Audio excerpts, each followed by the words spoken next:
The brand new Fazer D2 is finally here.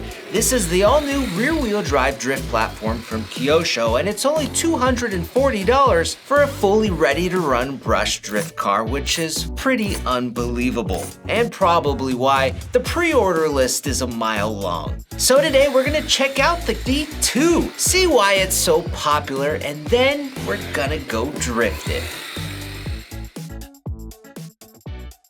So first, let's just start with the obvious, this ultra scale body. It is gorgeous and a big reason why the car is so popular. It's an officially licensed Toyota Sprinter Trueno AE86, which is a Lexan-based body with hard plastic scale pieces and decals added throughout to help it scale realism. For the hard plastic pieces, we have side mirrors with reflective decals, front wipers, a rear wiper, our front grille area, which I'm pretty sure is hard plastic, and then our rear bumper area also. Even the light lenses on the front and rear are hard plastic. Those aren't decals. Now for the headlights, they're a flip-up style, true to the original car, and you can flip them up manually, or you can attach some extra parts, like a micro servo, and the supercharger kit, which has the platform for the servo, and you can pop up and down those headlights with a switch on the transmitter, and we're gonna connect those in later on. Another cool detail on this body that Kyosho has thankfully added is a clipless mounting system, which was something people heavily requested on the four-wheel drive Fazer platform, and now it's on the rear. So basically, on the underside, we have this rear clip area where on each left and right side, there's little push tabs. You push those in while lifting up the rear end of the body, and then you push the body forward and it comes right off. So the body attaches with this tongue on the front, and then the rear has these two body clips that kind of snap into the rear mount. Now with the body off, you can see inside we have our light lenses that are ready for the LED kit, but you have to buy that separately. And then you also see the mounts for the clipless body system. These mounts use kind of a flexible plastic.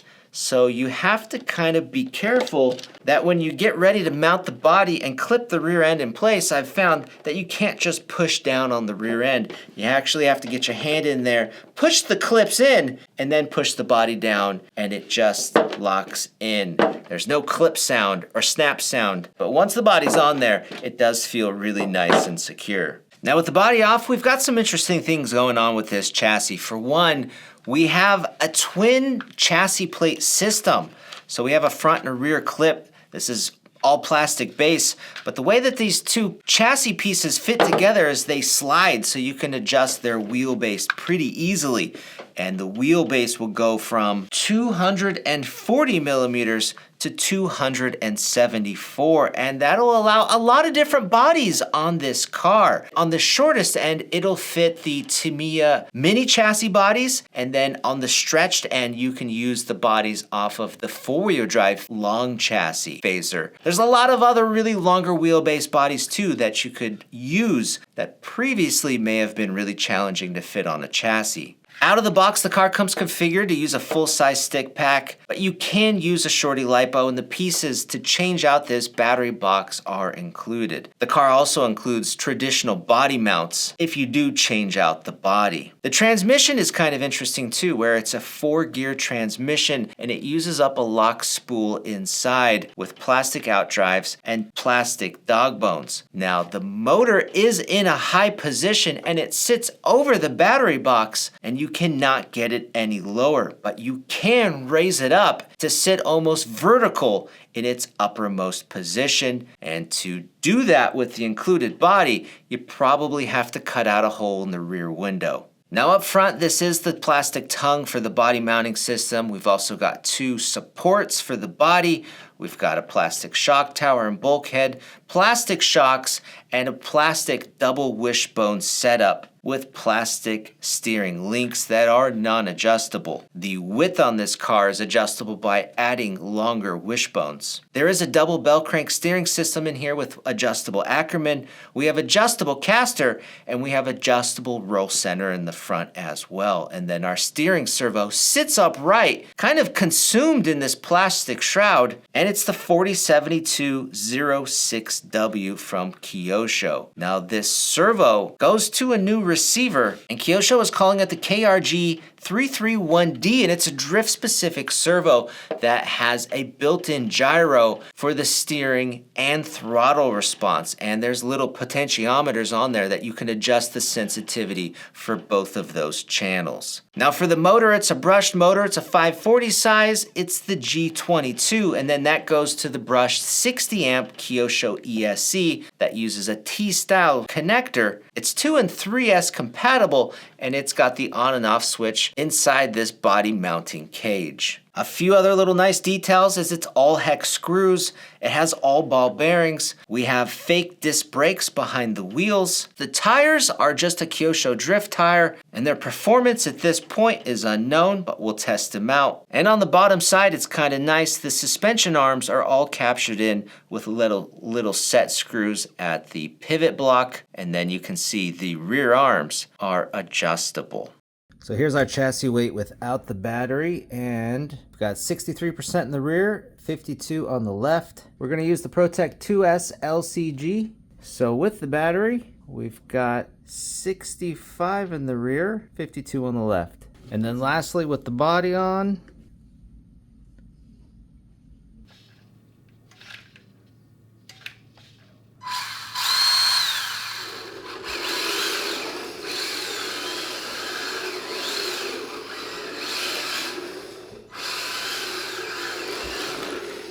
so one thing I'm noticing immediately is it's cutting out the throttle.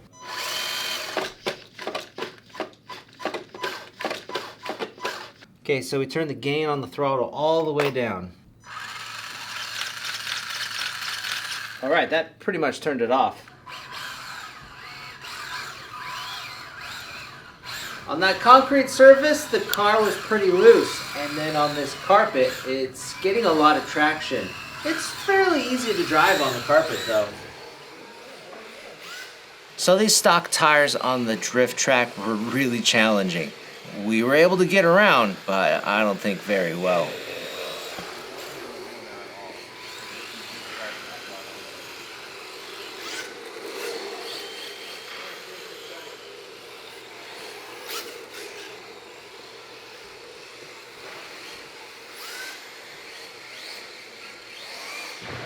It's the next day and we threw on some proper Yokomo P-tile tires to match our P-tile track.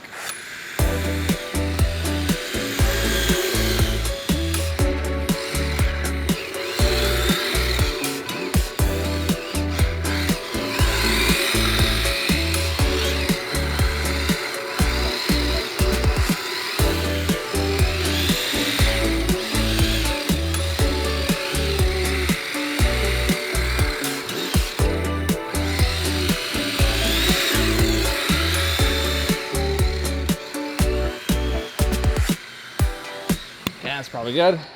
Let's make these headlights functional. And we've got the micro servo and the supercharger mount kit. And we also have the LED package that has 2 clear and 2 red LEDs. So we'll do our headlights and then tail lights. So we have the mechanism in place to move the headlights up and down, but it's just a tad sticky.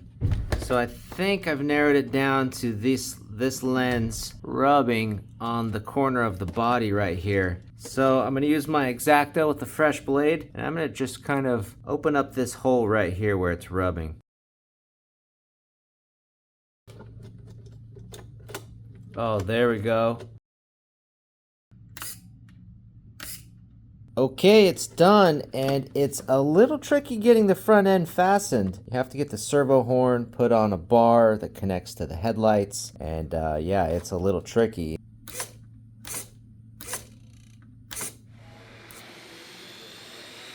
No, I forgot to mention it, but we needed a 6-inch servo extension lead to reach the receiver.